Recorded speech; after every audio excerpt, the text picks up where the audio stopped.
안녕하세요. 드라이브 트루 19번째로 남겨봅니다. 방금 전에도 배달의 민족 우리 고3 친구들 만나서 수료증과 선물을 전달해주고 또 계속해서 이동하고 있는 길입니다. 이 친구랑 이제 이런저런 잠깐 맥도날드에 앉아서 이런저런 얘기를 나누는 중에 질문을 하나 하더라고요. 이 친구는 나름 고3 우리 이제 고등부 안에서 학년 대표도 하고 임원도 하고 또 하나님에 향한 그 신실함과 그 믿음에 대한 부분들을 많이 깊이 고민하는 친구고 참 신앙 잘 바로 서 있는 친구 중에 한 친구예요. 근데 이 친구가 이런 고민을 이제 털어놓더라고요. 고민이라기보단 질문이죠. 선교에 대한 되게 부르심이 있는 친구예요. 그리고 되게 선교를 나가고 싶어하고 또 선교적 마인드로 세상을 살아가고 싶어하는, 하나님의 영광을 위해서 어떻게 하면 잘 살아낼 수 있을까를 날마다 고민하는 친구예요. 보기 드문 친구 중에 한 명이죠. 근데 이런 질문을 하더라고요.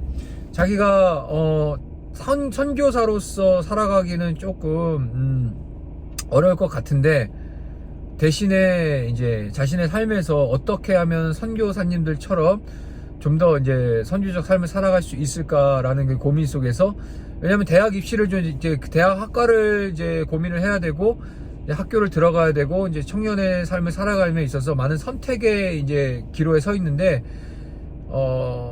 그냥 자신이 선택하는 모든 삶 속에서 하나님의 영광이 되어지는 것이 무엇인지를 이제 깊이 생각하고 그 하나님의 영광이 나타나는 선택을 하고 싶어 하더라고요. 그런 차원에서 본인이 생각했을 때는 하나님의 영광을 가장 드러낼 수 있는 삶은 선교사적 삶을 사는 거다라는 그런 결론을 내고 저한테 물어보더라고요. 그럼 어떤 과를 선택하면 좋겠고 어디를 어떻게 이제 살아가야 될지에 대해서, 이제 미래에 대해서 저한테 물어보는 거죠. 거기에 대한 고민, 참 건설적인 고민을 하고 있어요, 이 친구가.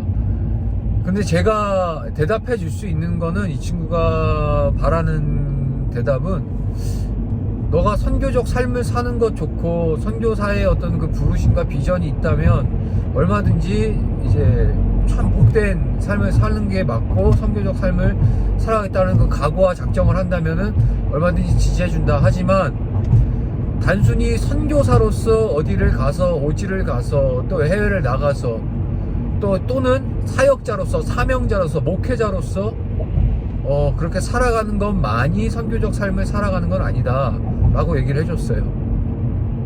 갈등을 하고 있더라고요. 사역자로 살아갈 것인가 아니면 평신도로서 살아갈 것인가. 하지만 자기가 생각했을 때 하나님 앞에 영광을 올려드리는 좀 더 그 위치는 사역자로서 살아가는 게 하나님이 영광을 더 많이 받으실 거다라고 생각을 하고 있는 것 같더라고요. 근데 그렇지 않아요. 우리는 주님 안에서 다 왕같은 제사장으로서의 삶을 살아가고 있죠. 이게 목사든 선교사든 뭐 전도사든 사역자든 집사든 장로든 간에 그런 어떤 직분의 차원이 아니라 역할의 차이라는 거죠. 그래서 저는 이 친구에게 대답을 줄 수 있는 건, 일단은 이 친구가 하나님 앞에 섰을 때 자신이 가지고 있는 달란트가 무엇이냐. 물론 그런 재능이나 스킬이나 이런 전문성은 결국엔 학교를 가서 배워가고 경험을 통해서 쌓아가는 거지만, 자기가 원하는 것, 자기가 잘할 수 있는 것, 자기가 기뻐할 수 있는 것을 골라야 되고 선택해야 되는 것이 전 맞다라고 생각합니다. 왜냐, 자신이 기뻐하고 잘할 수 있고 내가 즐겨할 수 있는 것을 통해서 하나님께 영광을 얼마든지 돌릴 수 있기 때문이에요. 학과를 선택하고, 아마 이제 고3들 친구들이 아마 이 영상을 보게 되면 아마 동일한 고민을 하고 있지 않을까 생각해요.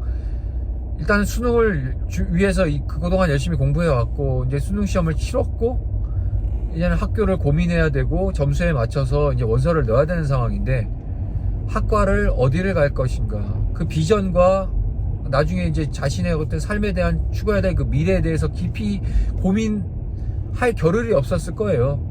왜냐면 수능이라는 어떤 그 절대 관문을 두고 공부를 해왔을 테니까, 치열하게 공부를 해왔을 테니까요.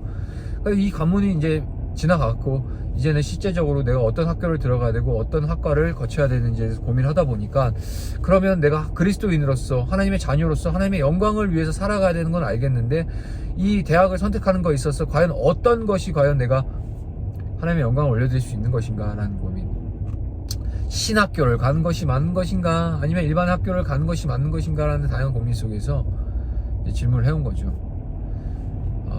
다시 한번 얘기 드리지만, 무엇을 선택하느냐가 물론 중요해요. 그 선택의 과정 속에서 하나님 앞에 기도하고 씨름하고 말씀으로 응답받고 하는 이 과정이 중요한 거지, 내가 이 선택을 하냐 안 하냐의 어떤 그런 차원의 문제기보다는 그 선택하기까지의 그 과정 앞에 하나님 앞에 깊이 묵상하고 기도하느냐, 말씀으로 확인받느냐라는 이 시간이 중요한 거라는 거죠.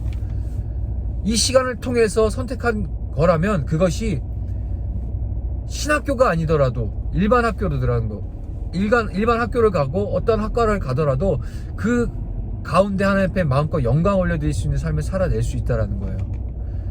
다윗이 손에 쥐고 있는 그 물맷돌이 뭔가 스페셜한 능력을 갖고 있는, 제대로 막 무기처럼 날카롭게 다듬어진 물맷돌이라서 그것을 들고 골리앗의 머리를 향해 던진 것이 아니라, 물맷돌은 그저 물맷돌일 뿐이에요. 도구일 뿐이에요. 다만 그 그 물맷돌을 쥐고 있는 손이 거룩한 하나님을 경외했었던 다윗에게 들려진 물맷돌이었기 때문에 그것이 저 골리앗의 머리를 박살낼 수 있었다는 거죠. 그것처럼 어떤 것, 무엇을 어떻게 하느냐의 차원보다는 내가 하나님 앞에 어떠한 존재로 지금 서 있느냐, 학교를 어디에 가든 어떤 과를 가든지 간에 하나님이 주신, 하나님이 발부하신 그 목적 따라서 그 뜻 따라서 내가 가게 된다면은 그 서 있는 그곳이 우리가 선교적 삶을 살아낼 수 있는 곳이고, 하나님의 복음을 가진 제자로서 살아내며 그 삶을 통해서 결국 하나님이 영광을 받으신다는 겁니다. 이해가 되셨죠? 자, 뭐 단순히 수험생들 뿐이 아니라 그리스도인들이라면 누구나 우리의 모든 삶의 영역 가운데 선택의 기로에 섰을 때 이것을 우리가 분명히 기억하고 있어야 되는 겁니다. 내가 거룩하니 너희도 거룩하라. 결국에는 우리가 섰는 그 땅이 얼마만큼 거룩한 땅이냐, 얼마만큼 부패하고 타락한 땅이냐, 이 차원보다 더 집중해야 될 것은 그 땅을 밟고 있는 내가 얼마만큼 하나님과 관계에 거룩함으로 우리가 그 관계를 지키고 있느냐, 하나님의 도구로서 증인된 삶을 살아가고 있는 존재인 것이냐, 거기에 우리가 자기 자신을 돌아볼 수 있어야 된다는 것입니다. 자, 오늘도 이제 해가 지고 있는 시간이다 보니까 태양이 막 강렬한데, 하여튼 주 안에서 이 장렬하는 이 태양빛처럼 하나님의 그 빛이 여러분들 삶을 관통하며 나아갈 수 있는 그런 하나님의 빛 가운데 이끌림 바 되어서 살아갈 수 있는 여러분 되길 간절히 소망하고 바랍니다. 좋은 하루 되시고 승리하세요. 안녕.